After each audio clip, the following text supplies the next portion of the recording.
And in this event, we'll be focusing on API documentation best practices. We'll feature some thoughts from experts on how to design self-service, intuitive documentation that developers love. But first off, why does good documentation even matter? Documentation is often seen as an afterthought, or worse, a hurdle in the way of development. Although maintaining documentation may not be the most appealing activity, it can pay huge dividends in the long run. For one, great documentation is integral for any self-service technology platform. Intuitive reference documentation improves the developer experience. It's often the first impression a developer has with an API. And beyond onboarding, quality, up-to-date docs are necessary for maintaining integrations throughout the entire software lifecycle. And there are certain standards that developers have come to expect from software as a service and API-first companies.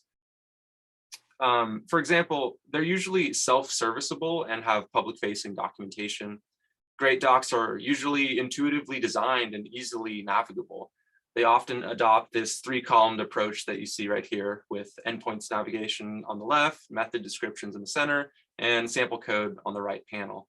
Also, to keep docs fresh, it's recommended to auto-generate them from a source of truth, like an OpenAPI definition. Imagine a PDF that is printed and emailed to your client developers. That would be a pretty bad developer experience. I joke right now, but unfortunately, in some scenarios, this is not that far from reality. The truth is that incomplete documentation can introduce friction and slow down progress. And for API products, it could even hurt your sales. So how can we make our docs as efficient and optimized as possible? Today, we'll dive into doing just that. And we've brought in two experts with a lot of knowledge on documentation best practices. Very excited to debut them. First up, we'll be featuring Pam Goodrich, Technical Writing Manager at Stoplight, with a presentation on best practices for stellar documentation. We'll then see how one API-first company, Nylas, is optimizing their developer workflows through documentation, with a presentation from Director of Developer Relations, Arnwine. After that, we'll open things for a Q&A. So for those of you tuning in live, please feel free to write in your questions into the chat throughout the event, and I'll try to make sure we handle that all after the two presentations. So thanks for being with us, Pam, and feel free to start whenever you're ready. Great, great.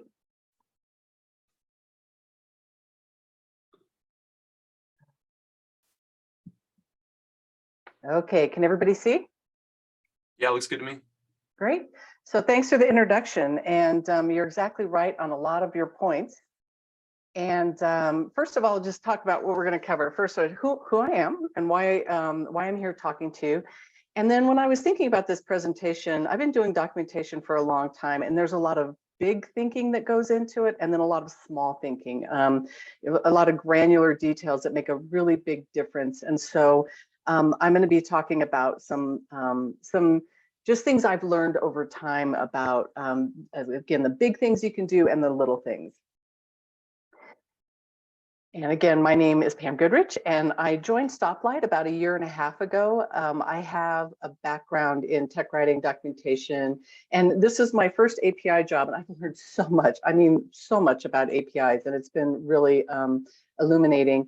I started in media and journalism way back early in my career and moved to technical writing. And so my whole career has been involved in publishing and getting information to users, different kinds of information. So it's been kind of interesting to see how things have evolved over time.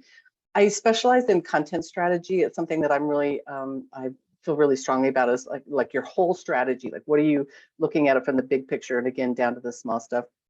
Most of my experiences in something called DITA, which if you have tech writers on board, you know what that is. It's an XML framework. It was developed by IBM back in the day to kind of help with structured authoring, and Docs as code, which again is that auto generation and treating your content just like you would your code. And most importantly for this call, I'm a Stoplight user and a product advocate. So I went from using external tools developed by companies to using the product that my company delivers to deliver documentation. So I've had some, I've been able to advocate for our product, and I'm in there 8 hours a day, 5 days a week, or whatever I work, because that's the tool I use. So if you have any stoplight questions, ask me. So let's talk documentation. For this call, there's two different kinds of documentation, and a lot of times they blend. There's product documentation. A lot of times you have an API that is part of your, you've got a product, and then you have an API that calls into that product so that people can do things. And you need both in a lot of ways. You can't, a lot of times just the API documentation isn't enough because people need to understand how your product works. And then you also need that good API documentation that explains. So they're one in one, they kind of go hand in hand together. And I think a lot of people treat them separately. They'll have product doc over here, and then they have API documentation over here. And it's up to developers and people to figure out where to go for that. So that's what we're talking about today. Let's look at some big picture things. Again, you talked a little bit about this, Bill, at the beginning, but so I won't spend too much time. But the first thing, of course, you need documentation to teach your customers and your developers, your partners, everybody about your products. It's also a way to define those product boundaries for your support teams and for your company as a whole. Your documentation really explains what that breadbasket that you're selling is and that you're shipping. And without that, people are like, well, why doesn't it do this? Why doesn't it do that? Where that product documentation really defines those boundaries for people. And again, it enables that customer support and the self-serve. You can't really do self-service support unless you have good documentation. It just doesn't work. You have to have it. And it supports those technical marketing efforts. I worked with a CEO who used to be the CEO of a Stoplight, actually, who said he never buys a software product without first looking at the documentation. And I can tell you the same thing. When I go to investigate a company, I look at the documentation because it's a mirror into your company. If you spend time and effort on that, you're saying you appreciate your customers. And so it's really that's why it's critical to have it. The first thing when you're looking at it, though, is like, who are your audience? Who are you talking to? Are you talking to developers? Are you talking to your internal users? Are you talking to partners? Really figuring that out. And, some people, a lot of times if it's internal documentation, you want it gated. You don't want people, looking at it. You want to have a login so that they can't, so that information that is critical to your company is not out there in the ether. Are you talking to your end users? Do you want it public? The trend used to be you hid your documentation. You didn't want people looking at it because you didn't want your competitors to find out. That's gone away. Most people, there's cases where you can't, want their documentation out there so people have it. And freely available, searchable through Google and all of that. But that's one of the first things you need to ask yourself is, who am I talking to and how do I want them to get to it? Like, should they just really get to it? And then the other thing is, once you have your documentation, can people find it? And then once they're there, do they find what they need? People really underestimate the power of searching. I think a lot of cases, it's really, really important. Like, do you have multiple places, again, where your documentation is? Do you have your product documentation here and your API documentation here, and you just cross your fingers and hope people can find both of those? If you do have to have them in separate locations for whatever reason, you have legacy product doc, and then you have some, so you're using some new auto-generated API doc with some, content there. Can they search? Do they know that they're there? Can they search across the two? Those things are really, really important. Do you have a really nice way to navigate that content? Do you have a good landing page? Do you have a good table of contents? And then again, is your search really helping people or hurting them? And we'll talk a little bit more about search when we get to content. Also, do you use analytics to figure out what people are doing? Analytics, to me, I look at them almost every day. Like, what are people looking at? How are they getting there? How long are they spending on pages? That kind of thing. Okay, so that's sort of the big things. I could go on forever, but I have 20 minutes. So anyway, let's look at some of the finer things. Again, consistency in tone and style is really important. And it's one of those things that I think if you have multiple people who are contributing to your doc, like you have multiple developers writing doc, and they're not, there's nobody sort of watching the tone and style, that's really hard for readers. And I think it's a subtle thing that you don't pick up on, you don't really understand. But people once they get used to reading the tone, and you're using consistent terminology and consistent industry standards and style, things like, I prefer Microsoft just because it's the Microsoft Technical Style Guide has been around for a long time. It's really important and helps people just kind of get used to your content and read it more quickly. And there's nice things out there like Veil. If you haven't used it, if you haven't heard of it, there's a tool, Veil, which is VALE, that you can, we have that built into our pipeline, and it does those checks for us automatically. It's great. So really help. I would highly recommend that you have some sort of style guide. There's industry ones that are out there. And I also feel like you pick a industry standard and then you stick with it, and you only deviate from that for your product terminology. You could spend a lot of time arguing about, like, should email have a hyphen or not, and that kind of thing. Really pick that industry standard, then stick with it.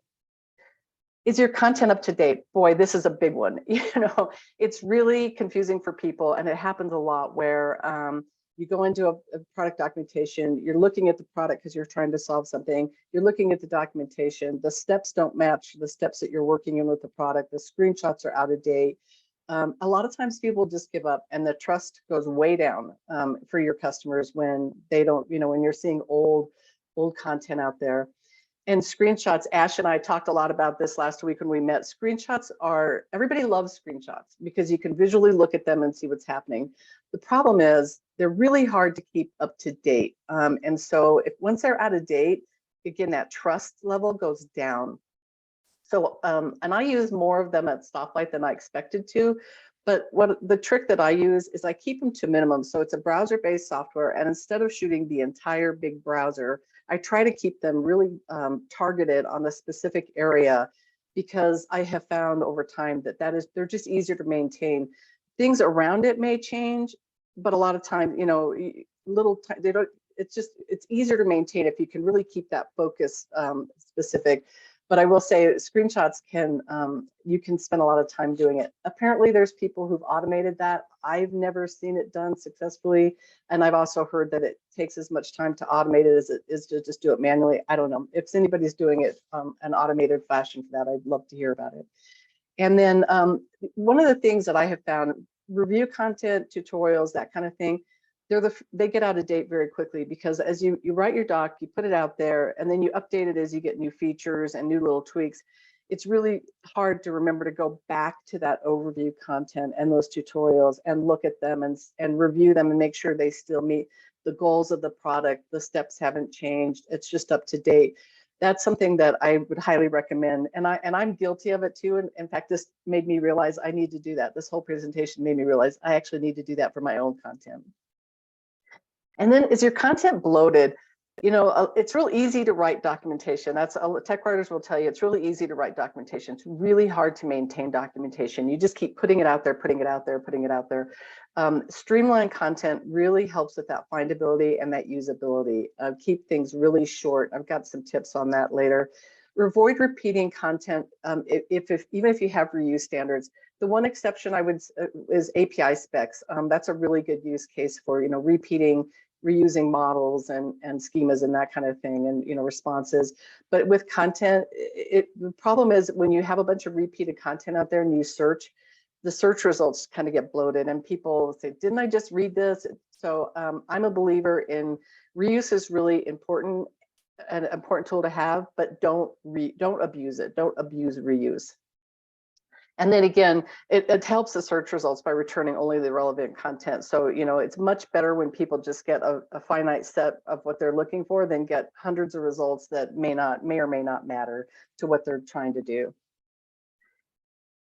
And this is, if anybody knows DITA, this is really a key, and I believe it is great for any kind of technical documentation. You have concepts, you have tasks, and you have reference. And if you can organize your thoughts and your content into this is a really logical way for people to look at it.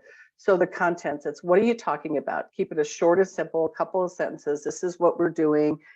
Task, keep them at 1, 2, 3. Don't add a lot of editorial comments or a lot of explanatory text in those tasks and steps. Keep them just bang, bang, bang. So people, if you think about when you do things on the web, you're looking at something on the web and you're kind of trying to do it. If you have 27 steps, people get lost. So keep them very short, break things into larger concept tasks if you have to.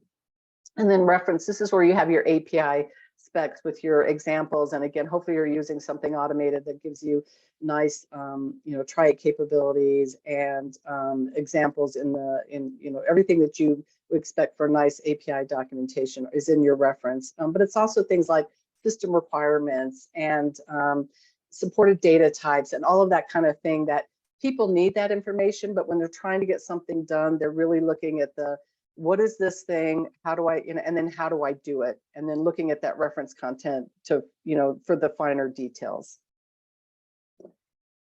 And that's it. How'd I do? 17 minutes. Ish. Fantastic. We were like, more please, more please. This is such good wisdom. Yeah, so that's pretty much it. I mean, again, I could go on and on, but those are just kind of over time as I've learned things, sort of the big picture, the big bullets. Yeah, awesome. Really good ideas. Being an editor myself, I love hearing the concept about the style guide being applied to the content and the documentation itself. That's super interesting. Yeah, let's switch gears, see what Ash has to say, and then circle back for some more group discussion. Sweet. All right. Thanks, Pam, for that. That really was Sure. an awesome kickoff to this session. And, following that up, I get to share that I'm here as the imposter because I lead a developer relations team, but we have a docs team. And I want to talk to you a bit today about identifying when you have a docs problem. So the title of this talk is Houston, we have a docs problem. And as a leader or ally, how to facilitate a recommitment to developers through docs. And then we'll talk about some of what Nylas has been doing to really optimize some of those developer workflows when onboarding. So let's face it, even in the best of times, it can sometimes be a little tricky to make the case to resource docs the way we'd all like to see if we are those kind of folks who believe that docs is important and understand why. So it probably won't surprise you that I too, this will be the third time you've seen sort of like a, why does this matter kind of thing. But for me, I kind of just looking at the data, right? You can see here on the right-hand side, an organization called Slashdata that, they go out and do developer surveys on different types of things and really try to understand the mind of the developer community. So over 15,000 developers responded to this question of what are the most important features that companies should offer to support developers. If I just asked, who knows what would have come up, but when we're just trying to imagine it, but when developers who need to adopt an API platform are looking at this, documentation and sample code right to the top. And I loved that call out that Pam mentioned in her talk about sometimes if you're just even considering an API platform, you might just want to start by looking at that and seeing how are they doing. Is this, based on that alone will tell you a lot about what that integration experience is going to be like. However, we're at a time right now where we've got, lots of people, there's been a period of time where you would have lots of people in your team members potentially switching companies quickly, or now we're in a period where we have some real pullback in terms of investment from companies across the board. We see this just almost daily in the news. And unfortunately, docs can often be one of those first things that gets de-resourced, either because of attrition or because of just de-investment in certain parts of a business. So making sure that this is, understood, if you're there to serve developers, whether you developers are your primary customer or whether they are a partner to pleasing your primary customer, either way, we need to make sure that they're well taken care of. And what they're telling us is documentation and sample code is the top thing that is on their minds. So, but, we found ourselves in a situation last year where we temporarily didn't have anyone that was full-time dedicated to docs. And obviously we knew this was an issue, but really starting to build the case and figuring out what to do about it was the first step to, again, that recommitment to developers through our documentation. So I'm going to talk to you a bit about stopping the free fall, assess the situation, and get moving. So first off, just again, from a non-docs perspective, right? You don't have to be a documentarian to think through what's the current state of our documentation? How can I start to get a handle on how things are going? Well, think through things, for example, like user experience debt. Well, what does that mean? Well, it probably means things like trickling into your consciousness through Slack or through Twitter or through GitHub, where you're hearing from customers who are struggling to get started. They're struggling to dive deep into your APIs, and maybe they're unsure about what changed. And bear in mind, when I say customers, that can often be in the form of feedback from your customer-facing teams. Are the sales team, do they feel like they understand what's going on? Is the support team constantly surfacing the same issue again and again, when in reality, that's probably something that should be addressed in docs and so on. Same thing for information architecture. Docs is a garden that you must continually tend to. And as the product changes, so should your docs. So there are situations you can find yourself in where the product changes in some way that requires a reconsideration of things like your nav, for example, inside of the documentation. Things like terminology as well, which Pam alluded to earlier, consistency in terminology, not just inside of your docs, but throughout the entire customer journey. So is your front page talking about your product in a different way than your docs are? That's an issue that your customers are definitely feeling. And finally, technical debt. Again, we're approaching this at the outset from a non-documentarian's perspective. So what we need to think about here is, docs as an application, right? So beyond words on a page, and we'll address how far beyond words on a page it goes in a little bit, but one of those things is like, for example, is your build process broken under the hood? Pam also called out Veil as one of those things you can have in your build pipeline. But if it's not cooperating, you're going to have an awful hard time jumping in and doing much about your docs at all. So you may have some tech debt under the hood and you may not realize it. We'll talk a little bit more about some of the stuff in a little bit. Okay, so we're still at the place where we're trying to stop the free fall, right? And that doesn't mean let's hire a team and then do a 12-month vision session, right? Like we've got to start now. And finding your allies and helpers within the company is super important. So again, customer-facing teams can be an excellent source, where sometimes it feels like a sort of fire hose of frustration. The reality is you can turn that into signal. But of course, that requires starting to help them feel like they've been heard and that eventually something, their concerns will be addressed. At the same time, you can, if you have developer advocates, working with them. Docs is not their full-time job. As someone who has led DevRel teams for a long time, I wouldn't propose suddenly, hey, developer advocates, now you're the docs team. But at the same time, in a pinch, look, if your docs aren't doing well, the developer advocates are feeling it too. And let's figure out what we can do to carve out some of their time while we're trying to figure things out. And finally, of course, engineers. Lots of people will tell you that engineers have zero interest in shipping docs. That's an awfully broad brush to paint a large segment of our population with. The reality is there's always going to be some folks there, including sometimes in leadership, but also like IC engineers who care about this stuff. So partnering with them as well, just to figure out like, where are the fires? What can we do today with the resources we have to start showing some progress? And of course, taking it from there, you don't want to lean on the helpers and the allies forever. That's sort of like treating docs as a part-time job is really not going to get you very far in the long run. So making sure that executive leadership is buying into like why this is important. Again, by the number, we can take some research, but also qualitatively, helping them understand like, where is this impacting our customers today? Where is this putting strain on the organization? If your developer advocates are, doing 20% of their time on docs, that's a day every week. They're not building the community, getting out, fresh content to social media or your blog or YouTube or wherever they do that. And finally, what do we lose if we don't do this? And quite honestly, in many cases, the answer is developers. And so trying to help, if we don't help them understand, if we don't build a team, here's what's at risk, is critical to getting the point across. And luckily at Nylas, being a SaaS API company, making the case was relatively straightforward. We just needed to make the case. And so once we did that, we were able to, put docs under developer relations and then start to hire a team, albeit a small one, going into hiring our first 2 folks. So I'm going to frame kind of what you might consider if you're looking at hiring a team, again, from a high level non-documentarian's perspective, which is, here are the things I'm looking for at the very beginning. We were in a position where we could hire folks who were senior or above, which is a great place to start. And when we did this, some things that I was looking at in the interview process really had to do with their ability to, for people above senior level, really consider, create a strategy, but also do some of the execution. Whereas kind of at the senior level, focus on execution while putting feedback into the strategy and keeping that in mind. So that balance as a team and each individual's ability to go from various levels, again, something Pam called out earlier, in the strategy and execution, super important.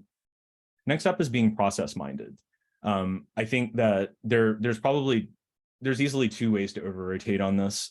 So what we don't want is folks to come in and like give us a 100-point checklist for getting anything done. If you're in a startup, that's not really going to work. At the same time, we want to make sure that they can identify, right? The folks you're talking to can identify when the lack of process is causing problems and figure out how to find a middle path in there somewhere between rotating to too much process and none. And you're looking for people who can tell a story about that and kind of show successes. Finally, technical chops. On its surface, this might look like it's implying that we want our documentarians to know how to code. That's not the case. We have, at least on our team, we have developer advocates to do that kind of stuff. So, if a documentarian can write a sample Node.js app, great, that's awesome. But that's not really what we're looking for. And when I say technical chops, we're really looking at things like under the hood. What's your experience and exposure to things like GitHub Actions in your pipeline? When those things go awry, and they do, how far can you get before we're going to have to escalate? Same for things like, I think Pam called out things like DITA, or just like generally templating engines, being able to manipulate those as a documentarian is super important. So these are the kind of things we were looking at from a technical perspective. So I went to a Write the Docs meetup a couple of weeks ago here in New York. And as the lone sort of imposter DevRel person in the room, folks were asking me, do documentarians need to know how to code? My take on this is simply that we want to, as you become more senior, we want to see you really kind of own more of the technical pieces of what documentation requires, but certainly don't need to be an application developer. Okay, so orchestrating the upswing. We stopped the free fall, and now we're looking at, okay, great, now we're going to get this on a trajectory. We've found the helpers, they are helping. We've gotten executive buy-in to hire a team, and we're hiring them. We have hired them. Now, proactive and reactive docs. Basically, looking at this from a perspective of, first of all, we want to start reactive. There's an alternative universe out here where you might want to start and have people come in and, again, do that vision doc for a year out and spend a year doing that and then ship something. Probably that may not be the right move for you, and certainly it was not for us. So we already had a situation on our hands, and we wanted to get folks in and really, first up, create clear and open lines of communication with sales, to the extent we can with customers, but also customer-facing teams like implementation engineers, support, solutions engineers, and developer advocates. Build the communication, build the trust, and also as the leader, if you're hiring a team, make sure that your docs team knows that you're going to support them through, like, if there are sort of conversations that might be trickier to navigate, or people are getting heated about something because it's been broken for a while, that you're going to support them through that and facilitate that conversation in a way that feels good for everyone. Next up is uncover customer feedback wherever you can. Again, talking to customer-facing teams. And then finally, find and extinguish the fires. Doesn't sound like super there's nothing groundbreaking about this, but at first, like, what we're trying to do is make it better for the customer while building trust inside of the organization that we have the ball as a team, as a new team. But we don't stay there forever, and it could be pretty simple for you to accidentally fall into that as a new team. So my recommendation, and what we're in the process of doing at Nylas now, is, okay, in the first, say, 3 to 6 month period, get the team into a proactive posture. So reactive work is always going to be a part of the universe, but it can't be everything.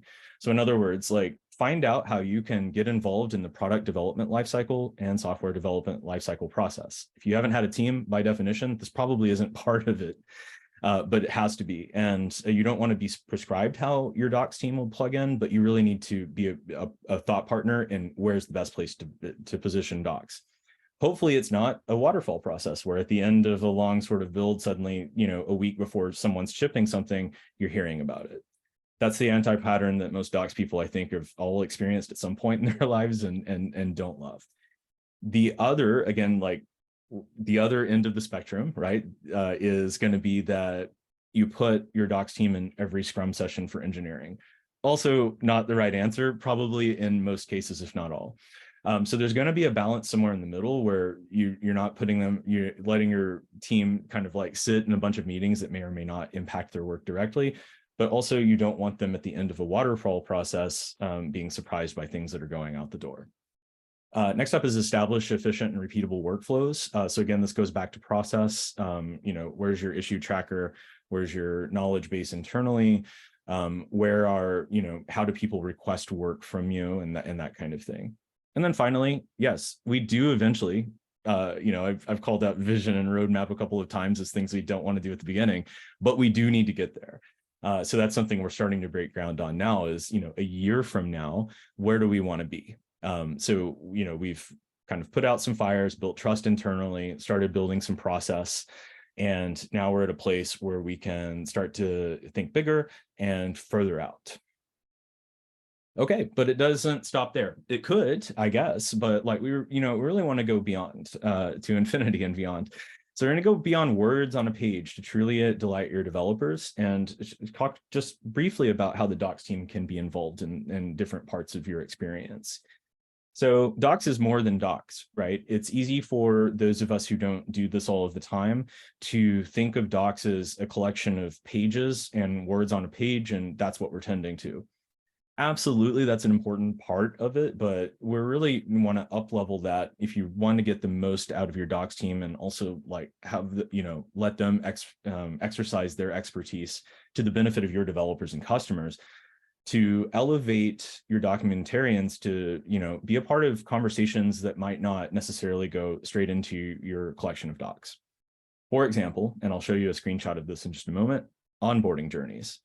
Onboarding journeys are not necessarily sign up, grab an application ID, and then go check out our getting started guide. It can be that, and those can be just fine as onboarding journeys. But, if you're moving on into something that's more dynamic to help developers move faster, let's make sure our docs team is included in that because they've got something to weigh in on there, can bring a lot of expertise in terms of how to pull all the pieces together and make sure the stuff is, as Pam mentioned a moment ago, consistent with how you talk about things in the docs, right? So in the body of docs. So you don't want your onboarding journey saying things one way and presenting the product in one light, and then your docs doing something different.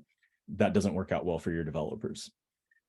Similarly with DevTools, for example, our developer advocates worked with a company called Fig to make sure that developers who use our command line interface, our CLI, get autocompletes right there in their terminal. But as part of autocompletes, there's always going to be some part of prose that would also be a part of like that autocomplete, right? So it's not just here are your options for commands, but what do those commands mean? Having had our developer advocates work on that tool with Fig, you can imagine getting a docs team involved to make sure that they're signing off on some of the stuff as it goes out the door. Similar for things like autocompletes and IDEs and so on. Engagement tools, an ephemeral sort of thing as in terms of a statement, but I would say, bare minimum, things like getting feedback from your docs, your readers, right? So, minimal affordance, our docs team, our new docs team is really good at the crawl, walk, run situation. So the crawl was, we got an email feedback, just a way for someone to shoot us a note. But, now you move on to things like the thumbs up, thumbs down sort of page level NPS kind of stuff and beyond. But in addition to this, it can also bridge into things like marketing. So sometimes you definitely want to keep your docs team in the driver's seat of when to separate church and state from docs and marketing. Prevent some, your docs are not necessarily meant to be just a funnel, but you could accidentally fall into that way of thinking if you don't keep your docs team in the driver's seat. That having been said, there are legitimate situations where a developer, they actually want to reach out. They want to raise their hand and say, I'd like to talk to somebody, whether it's a developer advocate or a salesperson, and offering those affordances for people when they want them. There's a fine line here, but there is a good connection to be made. Next is technical and strategic SEO. For us, the technical SEO was a silent killer for a while, and I'm happy to report that we, the first 3 months of the Docs team existence, we knocked out basically all issues. It was wild how night and day it is, but that's something to check under the hood and work with your SEO manager on that. But also when it comes to, again, how we talk about, the docs the product in terms of keywords, working with your SEO manager. Again, your Docs team is in the driver's seat, but conferring with other teams inside of marketing can be a really good idea. Last up, changelog and release notes. This one's probably more traditionally associated with Docs, but I simply call it out because it's worth noting that when this goes missing, you'll find that developers and potentially even your sales team, this was something they were actually paying attention to, so you don't want to let it go. So for us, when it comes to that onboarding journey, I mentioned I'd share a screenshot of like some of the stuff we've been doing, as a company to optimize the onboarding. Right now, we're rolling this out to some select customers to test it. But inside of our dashboard, this is where today, if you're getting started and you're on that feature flag, you can go in and, the product and engineering team at Nylas have been building this way to basically select a use case, pick your stack, and then have a step-by-step dynamic walkthrough where you can even download that app and follow along in your IDE. So the Docs team, actually, we wanted to make sure that they were a part of this. And to a large extent, when it came to pulling all of the pieces together, we had our staff technical writer, Laura, really driving that process to make sure all of the appropriate review checks were in place along the way. And so far, this experiment's going great. We're really excited to both, add more of these kind of templates and quick start guides, but also to roll it out to more customers soon. So great Docs at work. In 3 months plus of time with the new Docs team here, we've gotten great reviews on G2 crowd and Twitter, and from the sales team in Slack. And if you've worked in Docs, you know that not all the time are people going to come up and congratulate you on how great your Docs are. You usually only hear about them when they're bad. But this feels great to hear. So not just from a quantitative perspective, but from that qualitative perspective of customers go out of their way and sales team goes out of their way to talk about like how great how much better it's getting. The point here is not how awesome we are, but to help you remember that when you're at the outset, it can feel like you're going to be, if you're recommitting to Docs or you're just getting started, that this is going to take forever. But the reality, of course, is if you kind of follow a framework like this, you can turn things around in as little as 3 months and have people really start to notice. So key takeaways: assess your current situation. Where are you? Be honest. Get started now with what you have, and what you have will never be enough. By definition, you haven't started yet, but that's okay. There's something you can do now. Hire for well-rounded skill sets. My recommendation, if you can, is to bring on folks who have been there and done that and can get a lot of stuff done at all levels of the stack. Start reactive, but then get your team in a proactive posture within the first half a year. And then keep in mind that Docs is more than Docs. Elevate your team, make space for that team to get involved beyond just what you might consider to be your documentation. And I'll just call it a couple of, this is my final slide, a couple of resources that I would recommend. Docs for Developers, fantastic book, really speaks my language, kind of coming at it from almost like first principles and then working your way in. My dream someday is to just workshop with a team through that entire book because it's great. Also community, write the Docs. I'm not super active on it, but I am a fly on the wall in the Slack. And again, like they have meetups in all sorts of places. I just went to one in New York and it was fantastic. So for whatever it's worth, if you're looking into this, these are great places to check out. And that's all from me. Fantastic. Thank you, Ash. Yeah, great to see how you're implementing this and all the strategies involved here. It's really fascinating. I'm sure a lot of people can garner some insights that they can take home into their own documentation journeys. So yeah, thanks a lot. Yeah, thanks for having me. Awesome. I love this statement, like Docs is more than Docs, because you do want to enhance the developer experience in different ways. I've seen people having like more dynamic playgrounds integrated into their documentation, and the whole step-by-step process where you're understanding the developer's perspective and their engineering habits and like programming languages of choice, and then like tailoring the documentation in that personalized way. I think that's super interesting as well. Yeah, I think there's a lot of promise there, and again, like we in DevRel or Docs for Nylas don't take credit for that particular experience. That's product and engineering really having a vision, but making sure, again, like one of the things is, as you mentioned, Docs being more than Docs. I think most documentarians know this, but if you find yourself in a position of leadership to help, build a team of documentarians and help them flourish, like making space for that, making the case for it, and getting them involved, where their voices are heard and their contributions are accepted as part of the process is really important. Yeah. Do you foresee there ever becoming a moment where the reference documentation is more obsolete, where like it's just more integrated into like the IDE with more advanced autocomplete or suggestions, instead of like always going, reading the method and like on a website? Do you understand what I'm trying to say? I understand very much what you're trying to say. I want to see, I have thoughts on this. Pam, would you like to? No, start? go for it. Go ahead. Yeah. So I maybe this is just me with my developer hat on, but I find like if I'm, again, coming back to Pam's point about like, first we look at docs and see if this platform is going to be worth investing in. I'm looking for your references almost immediately. All this other stuff is important. I want to see that it's there, that there is an intentional journey created, but at the same time, at some point, no, I want references. Autocompletes are great, but at some point, look, you get to a place where you just need the dictionary, right? And I wouldn't want to have that buried in an IDE that may or may not be totally up to date, or something else where it's a little more ephemeral of like, am I looking at the latest or not? I want to be able to go to like your docs/latest/reference or whatever it is, and just get the download. So that's me personally. I don't see a reason for that ever to go away. In docs experiences where that gets buried, I find myself nervous about if what I'm being shepherded towards, as opposed to what the full set of possibilities are. I see. Yeah. And there's a point too on that, is that like a lot of usability is really important. We see that with Macs. Like if you can just look at it and like the iPhone, how to use it. And there's a big trend in the last like 5 to 10 years to really push as much usability into a product and inline text and everything. And I think that's great. And that's really key, because in general, people aren't going to go to the documentation unless they're having a problem and they can't figure it out.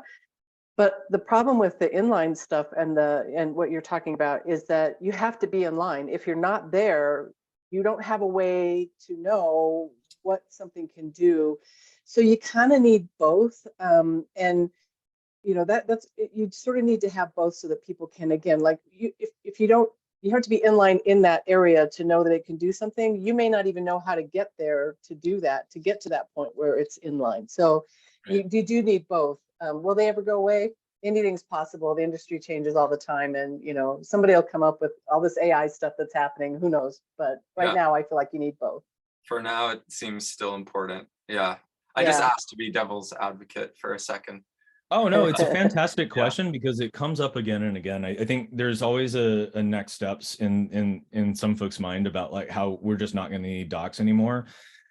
Maybe that future could happen at some point, but I don't have a line of sight to that at this stage. I think you would make people nervous. And again, if the majority of your developers are asking for it, this is not a situation where people are asking for a faster horse. What they're asking for is as much information as possible to make a key decision for whether or not to integrate your APIs into their product. And if they make the wrong call, or if they feel like they're going to make the wrong call, that's expensive for either them or you, depending on how things shake out. Yeah. By the way, Bill, there's an interesting quote from Docs for Developers I just wanted to call out that's kind of somewhat parallel to this, which is, beware of anyone who tells you that videos are the solution to any software documentation problem. This isn't to say that good video content cannot be a part of effective software documentation, but the path to success is littered with abandoned YouTube channels and footage of features last helpful to a user in 1998. 1,000% true. By the way, we invest a lot as a DevRel team in developer advocates on YouTube, but I would never propose for a moment that like, okay, great, we're going to solve all of this with videos, nor would I propose that we're going to solve all of this with like inline autocompletes or the like. This is kind of like adding tools to the belt for different learning styles. It's like there are additional developer experience perks to consider once you have that solid foundation down. 100%. I'd like to talk more about maintaining that foundation because we hear a lot about specification driven development lately. So, I mean, what's the whole deal here? Can't we just like auto generate our documentation and SDKs and developer resources? I mean, if we have a specification, why all the best practices and input? Just thinking of what developers might be thinking here.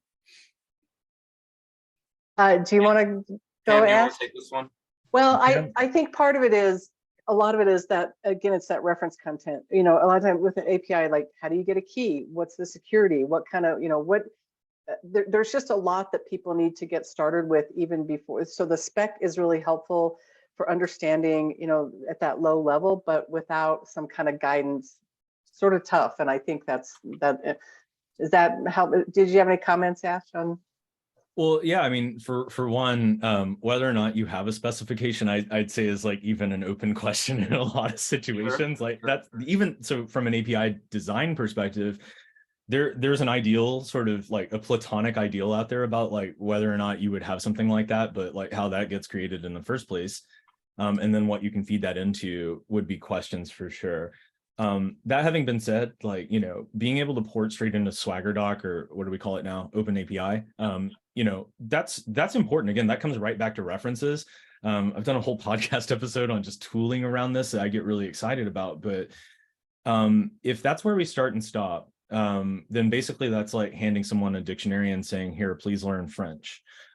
It's not going to work out well for you. That's not to say the dictionary is not an important tool. It is. But at the same time, like there's more to it than that. I have an open question about, and Moss just read my mind, which is, so in a world where, you know, they just rolled out Chat GPT or GPT-4 like yesterday, I haven't played around with it much yet. Is there a world where we can take a spec, however that got created, and then roll that into either into OpenAPI references or directly feed the spec into ChatGPT and then see what it comes up with? What I would say to this is like some things are probably a matter of time, but some things are going to require a human touch in my mind regardless. And like, does this mean that teams can become smaller because of that? Probably at some point. But one of the things that playing around with GPT to date that I've noticed just as a developer in general is people talk about how confidently wrong it is. Sometimes it's wrong, sometimes it's suboptimal, and it actually puts you in the harder seat of now you're just the code reviewer in some cases. Like I've noted before that like GitHub Copilot, like it turns out that you are the Copilot, not GitHub. So it's feeding you things, and now you're like sitting there doing code review, which is not always the funnest. I mean, like it's nice when it's helpful. So yeah, I'm curious about how that'll go, Moss. I think there is a possible situation there where there will be a tool that will get you 80% of the way there. But I would be surprised if we would want to take our hands off of that and just trust that the AI figured it out and leave our customers to figure out the rest. I would add that the algorithm only knows what it's being fed. And yeah, exactly. If you are at the cutting edge, you're an API provider, you're a technology solution provider, creating something bespoke that's never been developed before, how is an AI going to be able to comment about that? I love that. Yeah, you are. Don't worry, tech writers. Don't worry. I love this whole AI stuff. I have so much to write about lately. It's ironic. And I've been told the whole time I've been a tech writer, I've been told tech writer jobs will go away. And what I have found is that there are actually more tech writer jobs now than when I started, in my opinion. And I think the requirements for tech writers, sort of what you touched on this a little bit, like I think you need to be a lot more technical now than you had to be, you know, when I first started. Honestly, I didn't even know what a database was when I started being a tech writer, you know what I mean? So now people, they would be taking a pretty big chance. So you really need to have a lot more technical depth as a tech writer now, but I think there are more jobs out there and they're more technical and they pay well. But I always tell tech writers that are starting out, like, if you want to make money, get into developer doc. That's where, so, but you need a certain level of skill to do that. So will the AI take that away? Not completely. I don't think it can. We'll see. We'll come back in 20 years and see if I'm wrong. Oh yeah, or 1 year. 1 year, yeah, it could be a year. We'll see. I think change comes slower than people think, but we'll see. We'll see how it goes. There's a lot of speculation and uncertainty in the headlines, but for the most part, I agree with you. Yeah. I really want to get on this question posed by Chris Lees. So Chris is talking about how we work in an industry where everybody has a PDF for documentation. It's dreadful and inefficient, but it's what everyone does. Do you have any tips on how to start persuading people to invest towards something better when nobody understands the true value that it might unlock? Pam, do you want to kick this one off? Yeah, I could take this one because it's a tough question, and I've been in that situation myself, and I can tell you, maybe the audience at Stoplight is a little bit different. I've yet to be asked for a PDF, but I've been in companies where PDFs are just expected. And that's where something like DITA comes in handy, like where you can write your content in something that is flexible enough to output to different channels. And so my recommendation would be, don't repeat your content, but try to take the content you have and create those PDFs and then try to branch to something. There's a lot of affordable options out there now for documentation. Do something, hosted that you can kind of play with and as an add-on, so that you can show people the value and then kind of whittle away at those PDFs if you can. Some people like PDFs. They like them because they're portable. Again, they're portable. You can look at them on a plane. You can, there's different things you can. So some people do like them. It's hard to make them go away, but I would just say, don't repeat your content. Don't duplicate your content for different outputs. Find a way to take that content and then do different channels. What an awesome sort of almost like 1.5, like almost like instead of like we're going to slash everything and then kind of start over with like more modern docs. That's an amazing thing, right? Is like you look at the PDFs, like you said, is like a surface, an output from an underlying system that you can start building in today if you wanted to. And then that also gives you that optionality to then start outputting to, say, a website. The other thing you get rid of the PDFs one by one until nobody notices they're gone. Slowly. That's right. And one thing I might add to that, by the way, is again, like there's, so on that front, yeah, there's the sort of migration that you can start doing where it's not super, difficult to make the case in the beginning, hopefully just even start there, which is not facing your customers. But then also potentially like, coming back to the leadership buy-in points I was making earlier, like, can we start uncovering like where this is impacting customers? Potentially, because like, for example, like customers we don't know exist because they can't Google or search for the things that you're writing very easily.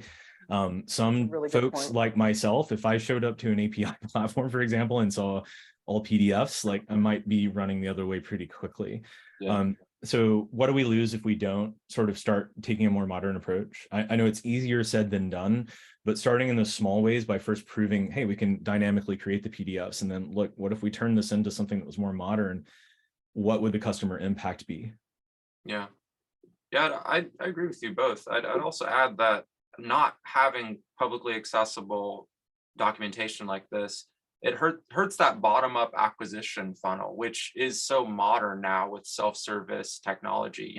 We see developers driving a lot of these tooling acquisition decisions and kind of starting that from the bottom up. So you could be hurting a lot of your user base by not having this.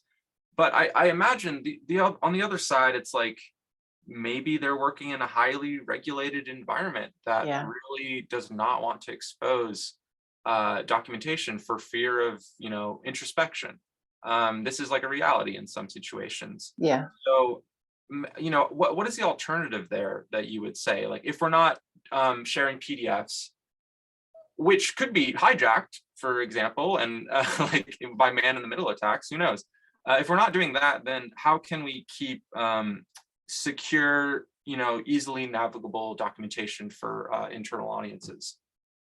There are a lot of platforms out there that, again, that gated concept where you can require a login. Stoplight does that. There's a lot of stuff that you can do. There's a lot of tools that do that. There's some that don't, but there's some that you can, where you can. The best tool you're going to have is something that gives you the option to make, I want this public, this private, this, for partners, whatever, and they're out there. So it's just a matter of tooling, but you should be able, in this day and age, to protect content pretty easily if you need to.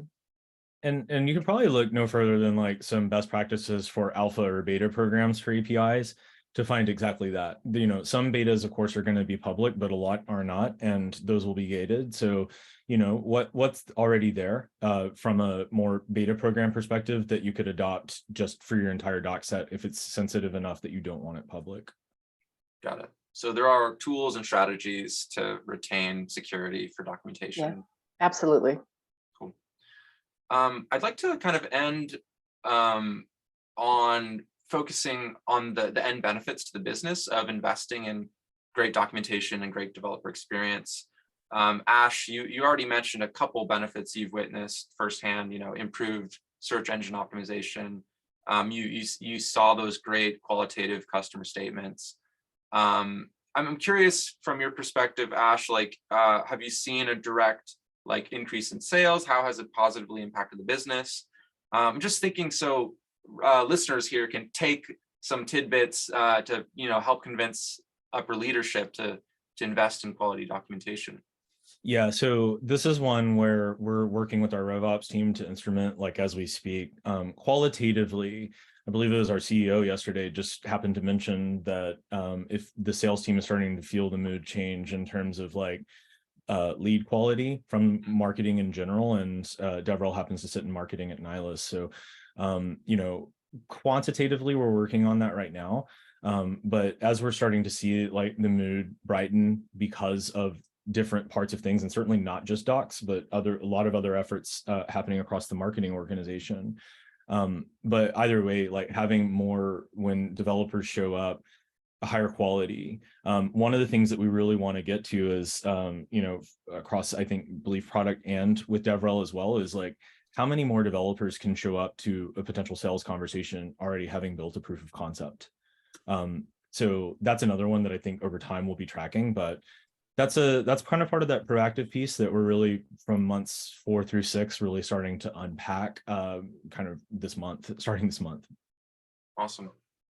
Yeah, Pam, any lasting insights on how developer experience and quality documentation investment can benefit? Well, something that Ash said, and he kind of touched on it, and he mentioned it to me last week that stuck with me, is just in general with documentation, when things are going well, it's easy to take good documentation for granted when you have it. And the minute it's not going well is when you realize the impact on your business, when you have to get developers on the phone with customers. So instead of coding, they're helping customers figure out problems. When you start having a product managers doing that, and customers complaining, and support having to write all these knowledge, that's when so quantitatively, it's just a gut feeling, but pretty quickly when you have a problem with documentation, in my opinion, because your customers will tell you, and you'll find your developers are spending more time writing doc or helping customers solve problems than they are coding. Yeah, it seems like an investment in the self-service nature of documentation can really reduce a lot of manual effort here. Oh yeah, that's easy to quantify from expenses. I'm curious, if you both recommend API providers specifically, looking at any metrics that they should be monitoring, throughout the onboarding journey and throughout the software lifecycle, integration lifecycle. We hear a lot about first time to hello world or first time to value. Curious if either of you are interested in those metrics. I'll defer to Ash. Oh, yeah, sure. Well, a few that I haven't, and it's going to depend on your platform, right? So if you're a marketplace or ecosystem centric platform, what you're aiming for example, might be things like ecosystem size, because the more things shipping on your platform, the more convincing you are to your mutual customers to adopt your core solution, right? Even iPhone App Store, for example, is a good example of that. Gajillion apps. If you want apps, maybe that's where you go. Or that used to be the argument a long time ago when that was still new. So the metrics that you're going to be measuring for there might be quite different. It might be things like, time to, how long it takes them to actually ship, for example, probably something you would measure anywhere. But then like also the quality on the other side of it on your marketplace, and, user NPS and that kind of thing. When it comes to like SaaS API, one of the things we're getting into a place now where we'll have for users of this new experience as developers for the first time a free tier. And what that means is like one of the challenges I want to have for both the docs and the developer advocacy team is really to think around like how many developers can we enable to ship on the free tier, like sustained workloads that they're using for two or more months. So that's on my mind at the moment. But beyond that, just kind of more basics, maybe you're looking at things like, API traffic, which endpoints are they using and that kind of thing. And then kind of looking to see like, is there any white space that your developer experience could contribute to helping the developers take more advantage of your full platform? So yeah, you can use different tools. I think, we use things like Honeycomb, for example, to have a look at things like traffic. But Interesting. Cool. Pam, I mentioned early on that I like how you're talking about style guides, and I do recommend like that style guide for the documentation kind of making its way into the design of the API itself, like being consistent with terminologies and whatnot. I do, and I don't want to talk about Stoplight too much, but we do have Spectral as an open source tool that that Stoplight provides, and we've built it into our platform.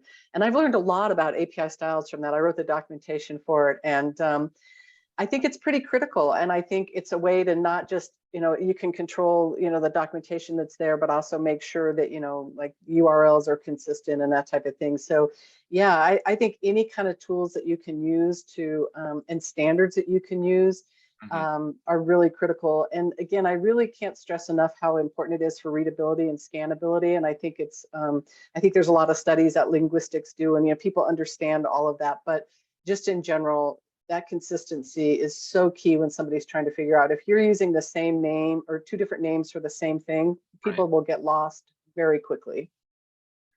Yep. Wow, this looks like a really cool tool, by the way. Open source API style guide, Enforcer and Lenter. Wow, that's neat. I'm going to check that out. We've covered Spectral a couple times in the blog. It's pretty heavily used too. I think it's pretty well received, and it's a pretty cool little tool. No doubt. That's cool.